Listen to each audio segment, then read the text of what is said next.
Bienvenidos al curso de Análisis Matemático 2, una de las asignaturas del Departamento de Materias Básicas, Facultad Regional Córdoba, Universidad Tecnológica Nacional. En esta oportunidad voy a presentarle las integrales múltiples, correspondientes a la unidad número 4, donde repasaremos integrales dobles, el cálculo, cómo establecer el área del dominio, un cambio de variables, integrales dobles en coordenadas polares, sus aplicaciones, y luego comenzaremos con, en una parte 2, integrales triples, la determinación del volumen del dominio, integrales triples en coordenadas cilíndricas y esféricas. Vamos a comenzar. Debemos recordar que el concepto de integral definida puede ser extendido o generalizado para las integrales múltiples. Recordemos que utilizábamos las integrales definidas para calcular áreas. Esto lo hacíamos en Análisis Matemático 1, y a través de integrales múltiples lo que vamos a poder hacer es establecer volúmenes, centros de gravedad, centros de masa, momentos de inercia, momentos estáticos, etc. Pero vamos a recordar algunas cuestiones del Análisis Matemático 1, donde estudiamos cómo era posible calcular el volumen de un cuerpo mediante una integral definida. Consideremos entonces una función bivariada del tipo z igual a f de xy, que genera una superficie en el espacio tridimensional caracterizado por el sistema coordenado x, y, z, tal como se presenta en esta imagen. Vamos a identificar entonces qué elementos están presentes en la figura que estamos tratando de caracterizar. Noten que tenemos sobre el eje de las x las coordenadas a, b y un punto intermedio epsilon sub i. Luego, con la coordenada A, corresponderá a una coordenada I sub A o I sub B correspondiente al punto B de la coordenada X, que por motivos de gráfica no las he identificado sobre esta figura a fin de no complejizarla demasiado.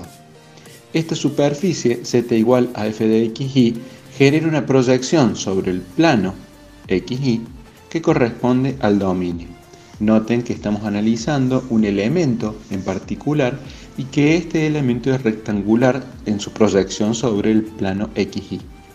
Noten ahora que hacemos un corte sobre la coordenada epsilon i, de forma tal que se genera una superficie que está definida por todo lo que sería la función, manteniendo epsilon i constante, y luego todo el plano zi sobre esta coordenada epsilon i genera una superficie.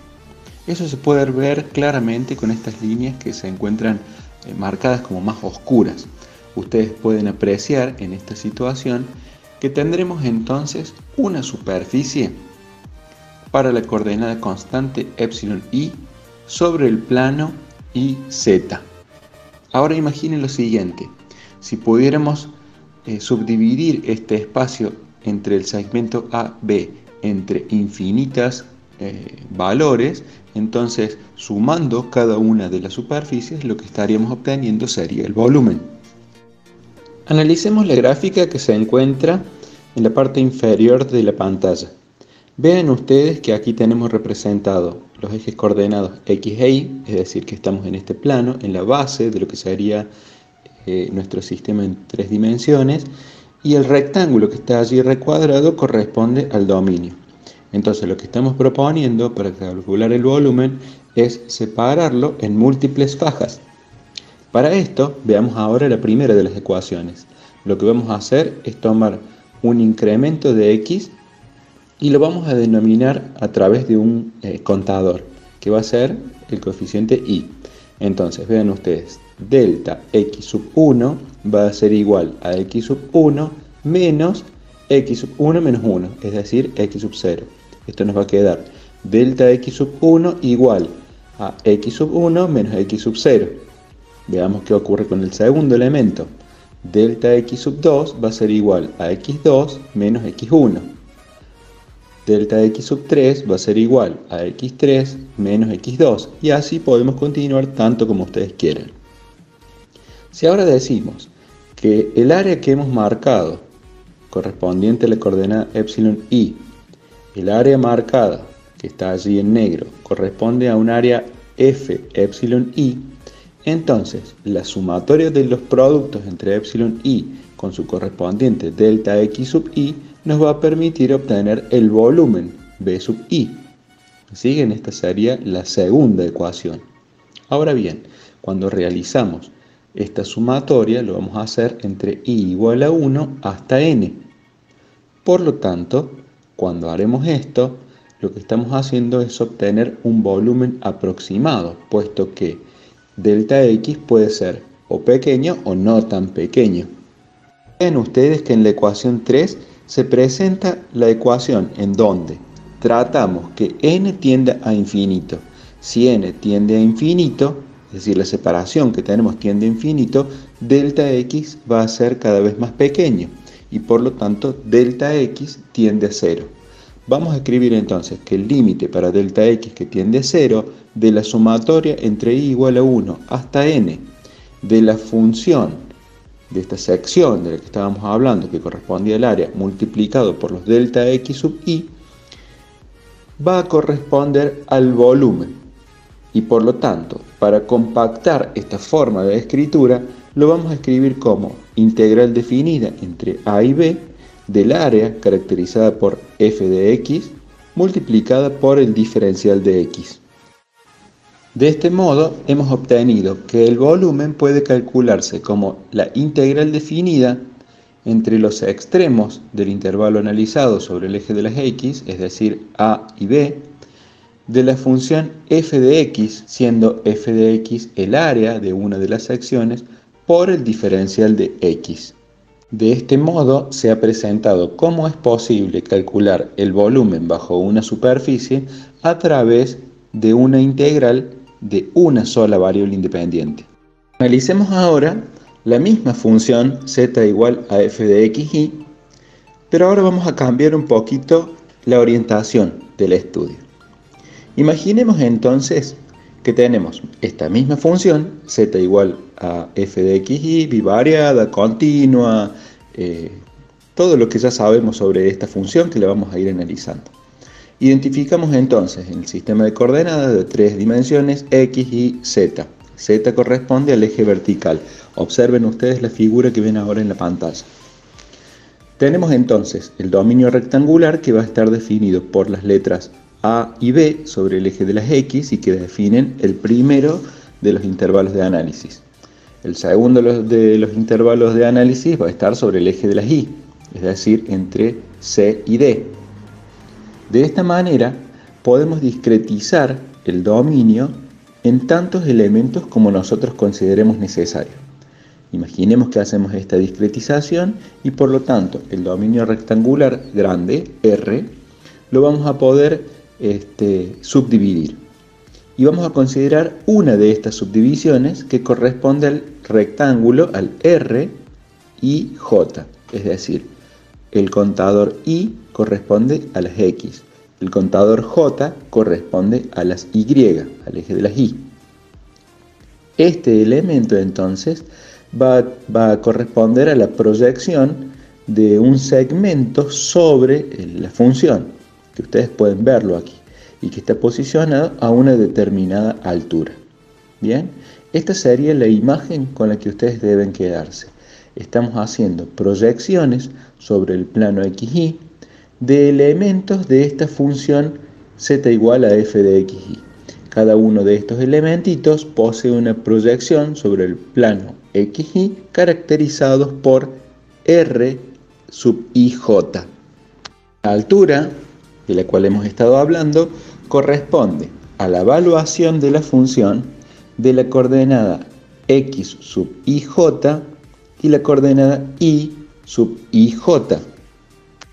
Si ahora consideramos que el área del rectángulo la voy a multiplicar por la altura, es decir, por el valor de la función en x y j y sub ij, lo que voy a estar obteniendo es el volumen de ese elemento diferencial.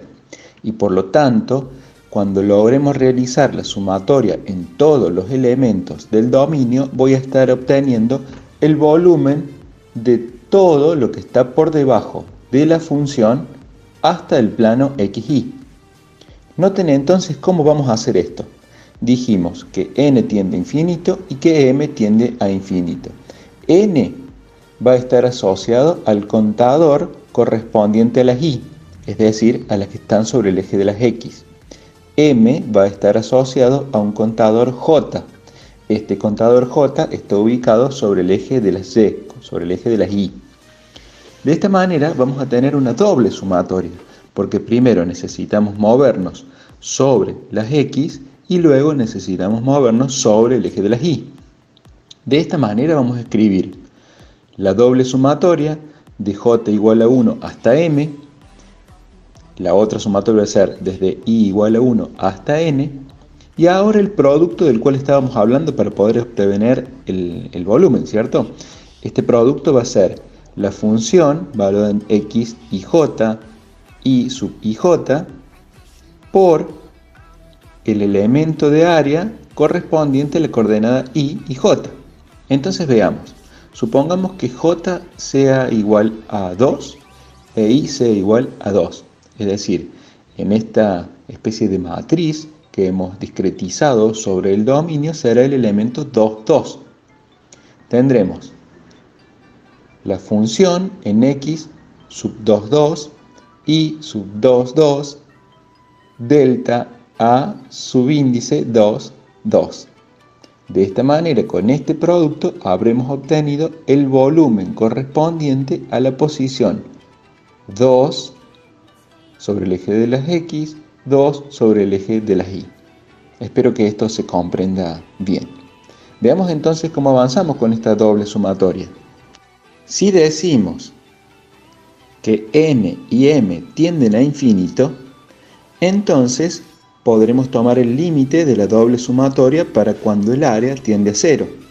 Y de esta forma nos queda límite para delta área que tiende a 0 de la doble sumatoria de la función con sus correspondientes coordenadas multiplicada por el delta de área sub ij.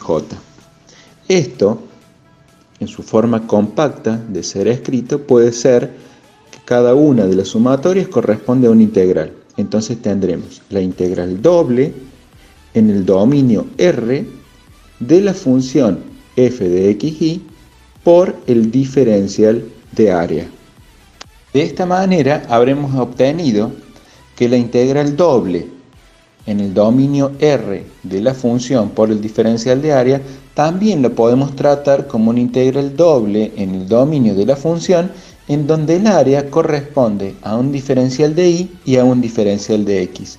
Y aquí queda establecido cómo es posible calcular el volumen bajo una superficie caracterizada por la función z igual a f de xy mediante esta integral doble. Veamos ahora cómo realizar las integrales iteradas, también se les llama integrales sucesivas o en algunos casos integrales reiteradas.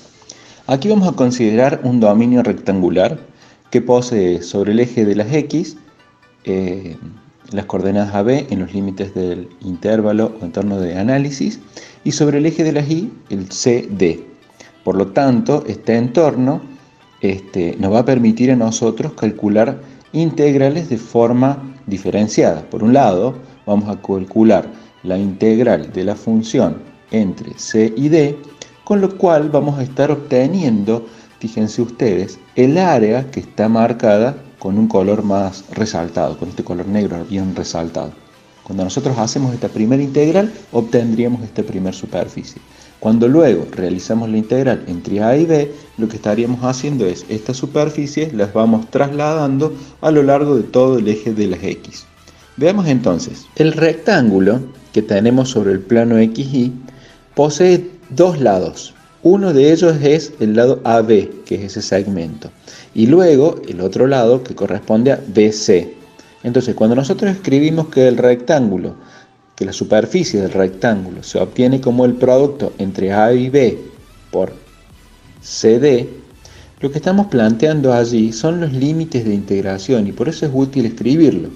Vean ustedes que vamos a plantear la integral de la función con el diferencial de y con el lado que le corresponde el diferencial de y, es decir, el segmento CD. Y por otro lado vamos a realizar la integral en el segmento que le corresponde a las x, es decir, a y b. De esta manera, la integral de este rectángulo va a ser integral entre a y b, diferencial de x, de la integral entre c y d de la función f de xy por el diferencial de y. Vean que la primera de las ecuaciones que se presentan muestran la integral entre c y d de la función f de xy por el diferencial de y, que no es otra cosa más que el área correspondiente a la función f de x mayúscula. Noten que es similar a lo que ha ocurrido cuando presentamos este tema. De esta manera vamos a realizar la integral entre a y b de la función f de x, f mayúscula, que es el área, y por lo tanto vamos a estar obteniendo el volumen. Por último, aquí se aprecia que la integral que vamos a obtener, esta integral iterada, es simplemente resolver la primera de las integrales de la función doble considerando a una de las variables como constantes. Tal es el caso de esta que aquí se presenta, en donde la constante va a ser x e integramos respecto de y. Una vez que hacemos esto, vamos a encontrar una nueva función que solo va a tener como variable independiente a la x. Integraremos respecto a x en el entorno que le corresponde y habremos obtenido así la magnitud de la integral. Respecto a este tema, por último, vamos a ver cómo es posible realizar el cálculo de las integrales dobles, para lo cual debemos tener presente que nuestra función debe ser de dos variables continua y derivable en el intervalo o entorno de análisis, con lo cual necesitamos que z sea igual a f de xy. Ahora, cuando la función z, es decir, f de xy, es mayor o igual a 0, estamos en condiciones de poder calcular el dominio. ¿Y cómo lo vamos a hacer? Se escribe la integral doble en el dominio rectangular de la función f de xy, diferencial de x, diferencial de y.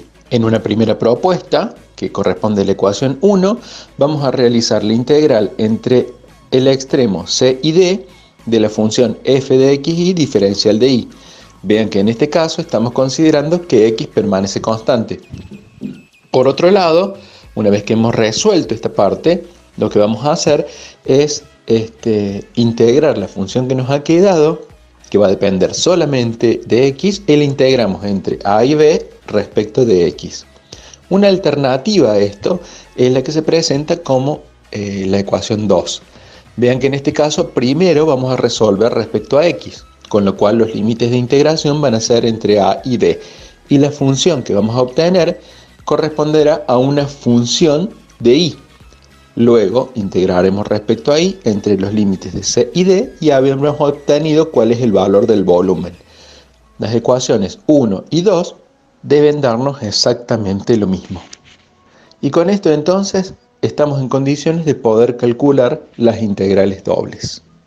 Lo que hemos estado revisando se pone de manifiesto que el dominio debe ser rectangular para poder resolver.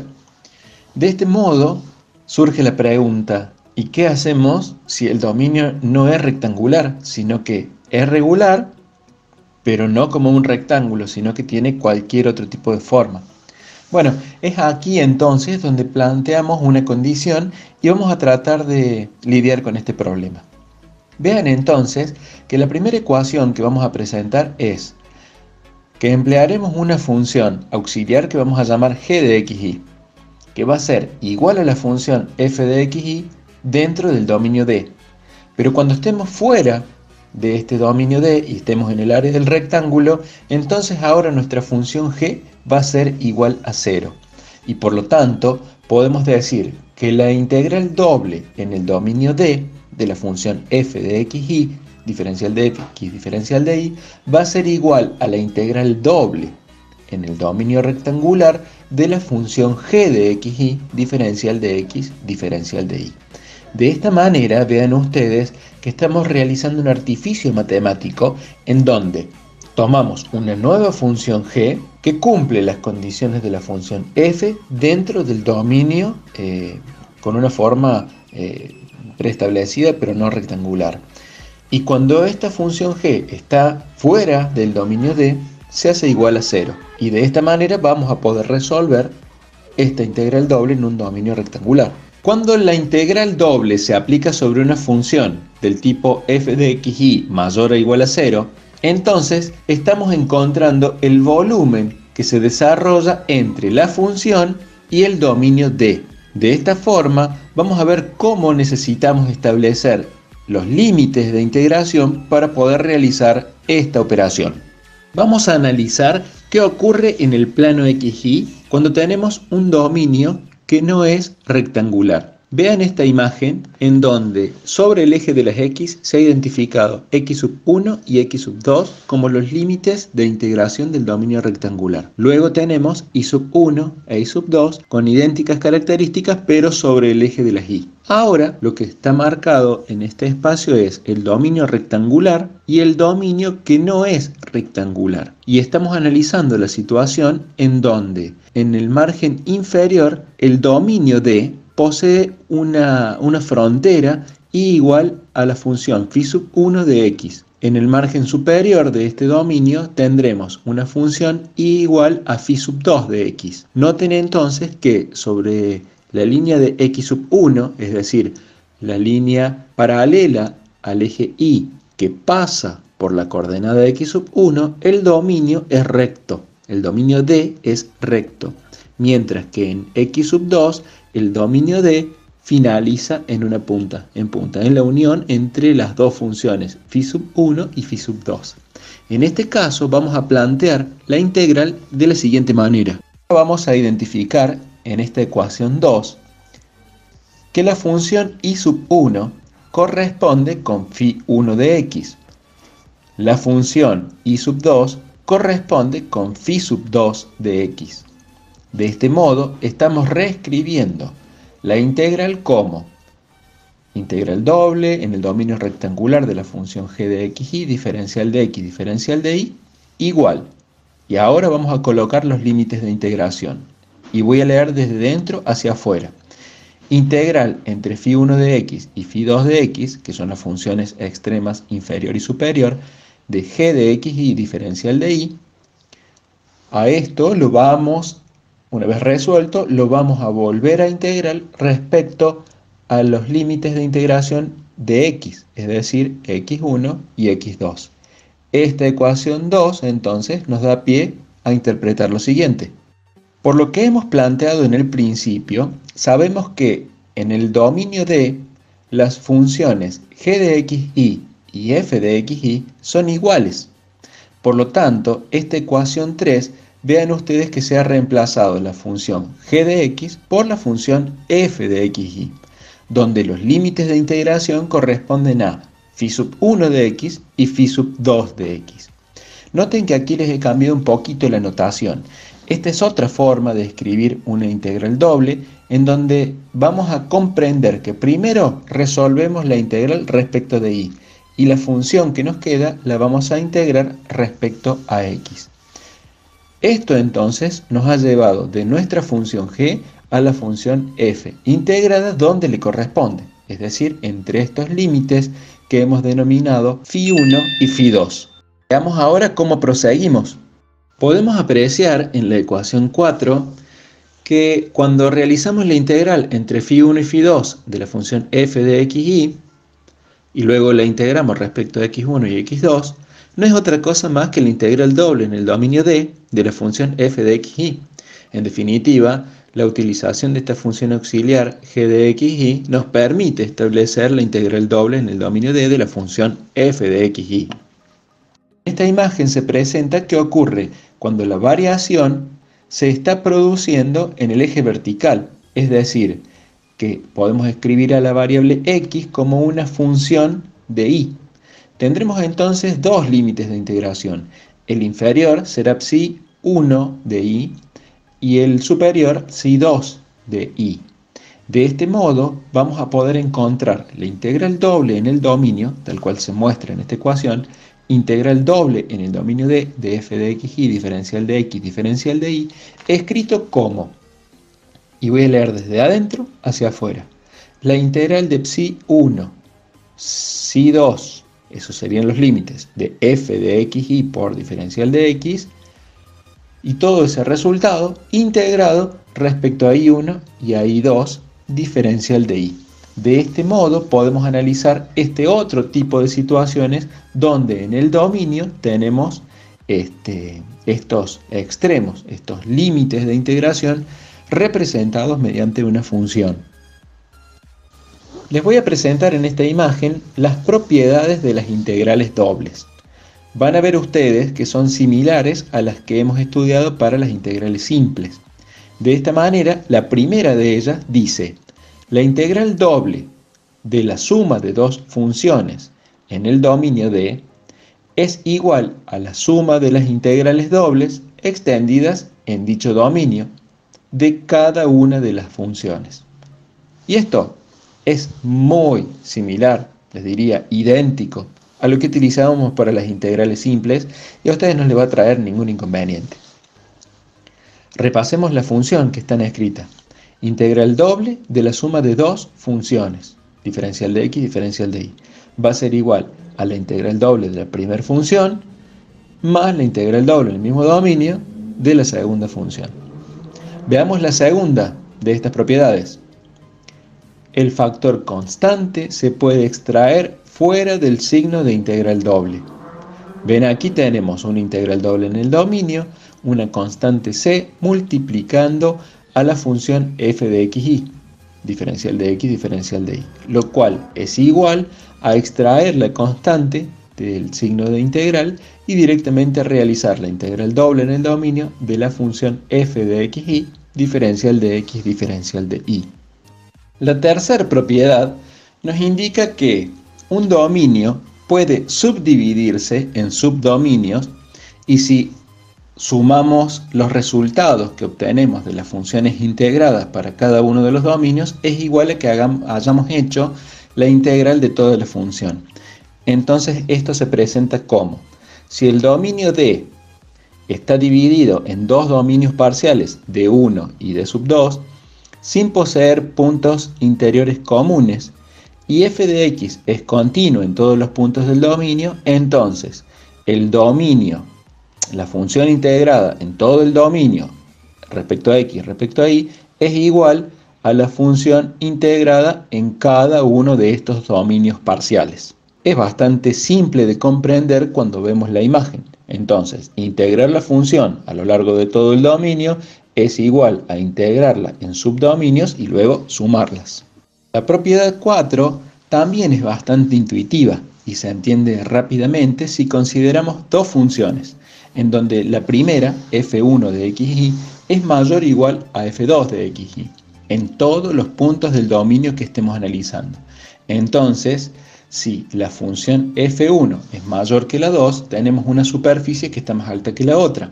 Por lo tanto, cuando realicemos la integral, el resultado es el volumen. Entonces, el volumen de la función que está más alta va a ser mayor que el volumen de la función que está más baja respecto al mismo plano de referencia que es el x y el y. La propiedad número 5 es bastante interesante porque nos permite calcular el área del dominio. Y vean esto: si la función f de xy es igual a 1, es decir, es una constante y unitaria a lo largo de todo el dominio donde vamos a realizar la integración, entonces cuando realicemos la integral vamos a obtener el volumen de una superficie que es constante respecto al plano xy, y eso va a ser simplemente el área del dominio.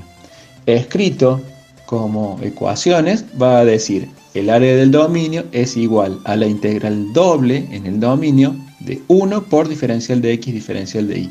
O lo que es equivalente, si el 1 lo podemos sacar como una constante fuera del signo de integral, que el área del dominio es igual a la integral doble en el dominio diferencial de x, diferencial de y. En esta misma imagen, bueno, las propiedades finalizan ahí. Voy a recuperar una noción que es interesante que ustedes la tengan presente y que está presentada en esta imagen, y es lo que corresponde a un dominio regular o un dominio no regular o dominio irregular. Vean, en la primera de las imágenes aparece el dominio denominado D1, y decimos que el dominio es regular cuando podemos trazar líneas paralelas a los ejes y se cortan dos puntos sobre sobre las líneas externas del dominio. Vean entonces que en el dominio D sub 2 tenemos la línea roja que corta en 4 puntos a la función. Y por lo tanto, en la dirección de las X, digamos paralelo a las X, no es un dominio regular. Pero por otro lado, si ahora trazamos verticales, las verticales cortan en 2 puntos, el inferior y el superior. Y usted me va a decir, pero profe, ahí hay una línea vertical. Donde empiezan los dominios, tenemos una línea paralela al eje de las Y en donde cortaría infinitas veces. Sí es cierto, pero piensen que esas líneas de extremos son idealizaciones, con lo cual son los límites de integración. En ese punto también estaría cortando en 2. Vean la imagen que tenemos a la izquierda.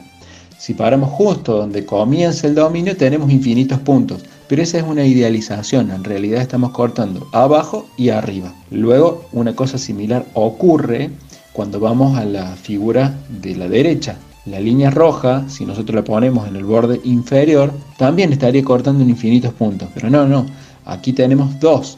Uno que es sobre la izquierda y otro sobre la derecha. Y la línea de abajo es una línea imaginaria que nosotros estamos haciendo para poder establecer los límites de integración. Esto es entonces lo que se conoce como dominio regular o dominio irregular.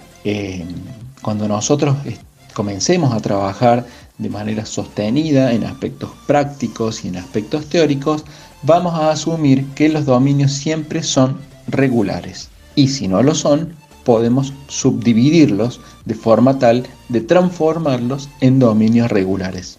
Ahora vamos a ver algunas de las aplicaciones más comunes de las integrales dobles. La primera de ellas corresponde al cálculo del volumen de un cuerpo en el espacio. Nosotros habíamos identificado que la integral doble en un determinado dominio de una función de dos variables permitía calcular el volumen entre esta superficie y el plano XY. Ahora, si tenemos dos superficies que limitan a un determinado volumen en el espacio, mediante una simple diferencia de dos integrales dobles, podemos establecer cuál es su volumen. Vean entonces en esta imagen. Tenemos el sistema coordenado en 3 dimensiones, tenemos una función psi1 de xy, psi2 de xy. La 1 corresponde a la parte inferior y la 2 corresponde a la parte superior, que proyectadas sobre el plano XY definen el dominio D.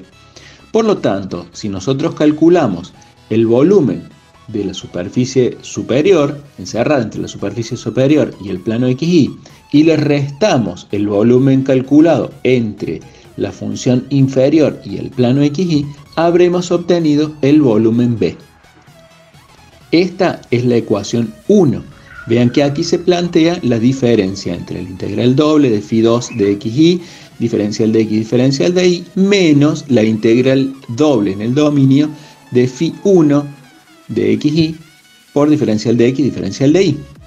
Ahora bien, si aplicamos las propiedades que hemos revisado anteriormente, sabemos que podemos escribir una única integral doble en el dominio con la diferencia de las funciones psi2 menos psi1.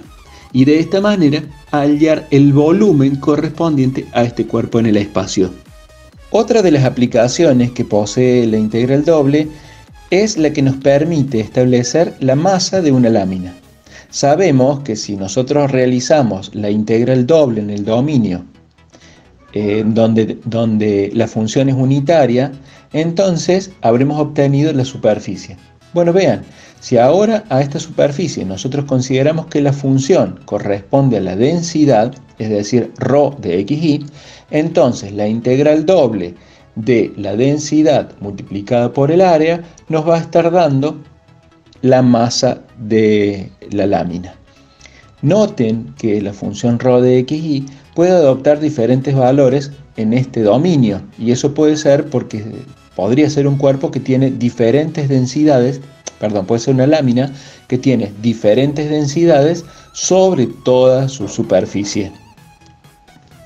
También es posible calcular el momento estático de una superficie. Recuerden ustedes que el momento era algo que estaba asociado con la física. Entonces, una fuerza generaba un momento respecto de un punto mediante el producto entre la fuerza y la distancia. Es decir, el momento era igual a la fuerza por la distancia.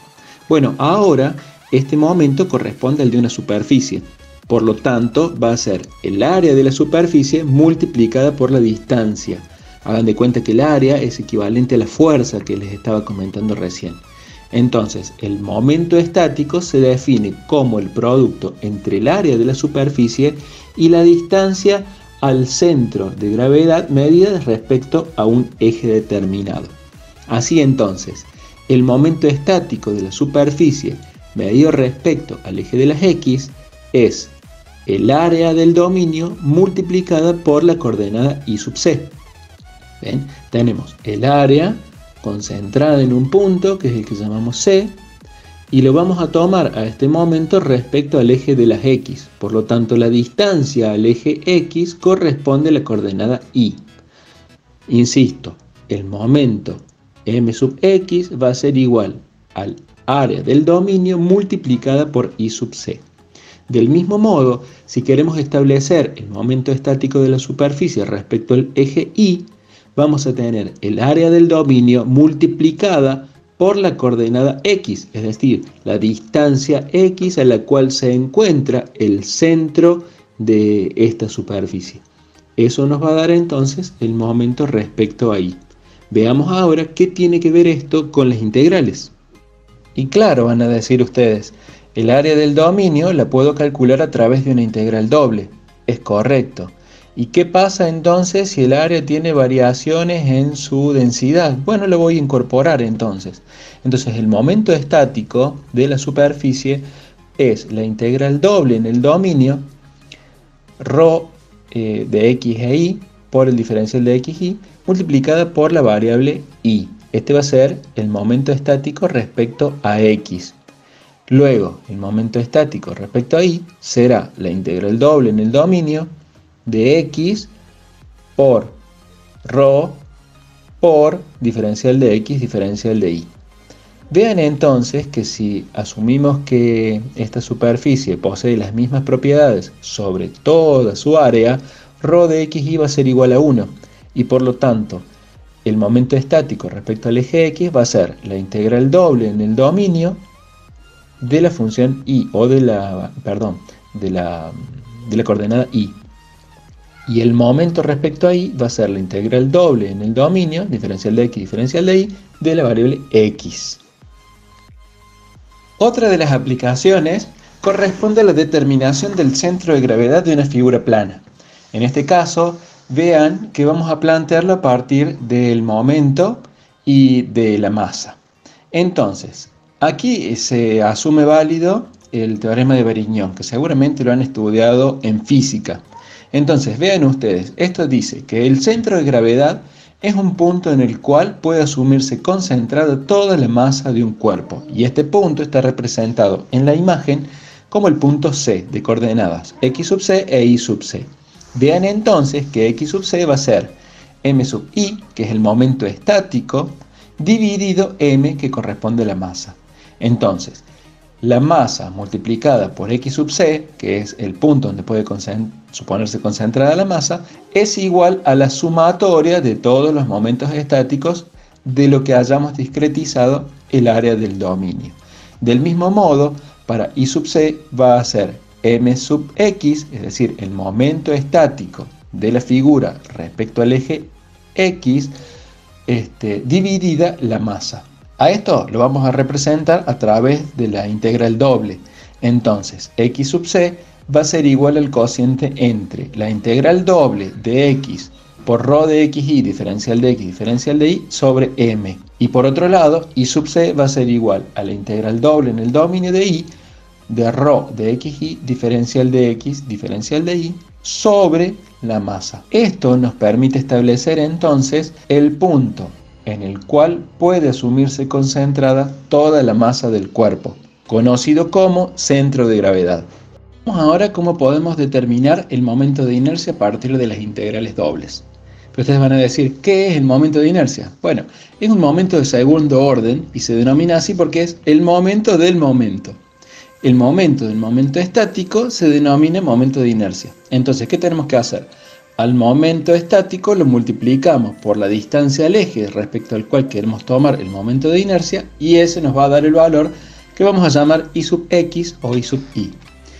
El momento de inercia respecto al eje x, denominado I sub x, es igual a la integral doble en el dominio de I por ρ, por diferencial de x, diferencial de i. ¿Ven? Acá es donde yo he puesto i cuadrado, pero básicamente es el producto entre la distancia i por el momento estático respecto a x. Bien, en la otra dirección, en la dirección de i, también lo podemos tomar porque podemos tomar momento respecto al eje vertical. Y de esta manera la coordenada que está separando el centro de gravedad respecto al eje corresponde a x. Y por lo tanto va a ser integral doble en el dominio de x al cuadrado, ρ por diferencial de x, diferencial de i. Ahora bien, hay un caso particular en donde podemos tomar momento de inercia respecto al centro de intersección entre estos dos ejes, es decir, al centro del 0, 0, la coordenada 0, 0. Como estamos haciéndolo al momento respecto a un punto, se lo denomina momento de inercia polar. Este momento de inercia polar, vean que tiene en cuenta el radio, es decir, la longitud está dado por la distancia r, que puede apreciarse ahí en el gráfico. Y r es la hipotenusa de un triángulo cuyos catetos son i sub c y x sub c. Por lo tanto, radio al cuadrado va a ser igual a x al cuadrado más y al cuadrado. Noten entonces que nos va a quedar como momento de inercia polar la integral doble de x cuadrado más y cuadrado, ρ, función de x e y, por diferencial de x diferencial de y. Que si aplicamos la propiedad distributiva y recordamos las propiedades de integrales dobles, podemos escribir que este término es igual al momento de inercia respecto al eje x más el momento de inercia respecto al eje y. Por último, se destaca entonces que x cuadrado más y cuadrado es lo mismo que r al cuadrado. De esta manera, generalmente se escribe el momento de inercia polar como la integral doble de r cuadrado ρ de xy, diferencial de x, diferencial de y. Por último, entonces, damos concluida la parte 1 del capítulo 4, donde hemos comenzado a analizar las integrales múltiples, vimos algo de integrales dobles, el dominio, integrales iteradas y cómo resolverlas. Vimos también cómo debemos resolver integrales dobles en dominios generales, las propiedades de este tipo de elementos matemáticos, también sus aplicaciones, cómo lo utilizamos para calcular el volumen, la masa, el momento estático de una superficie, en fin, el centro de gravedad, no nos olvidemos de él, al igual que el momento de inercia. Así que, bueno, vamos a continuar en el próximo encuentro con área de una superficie. Los espero en la parte 2.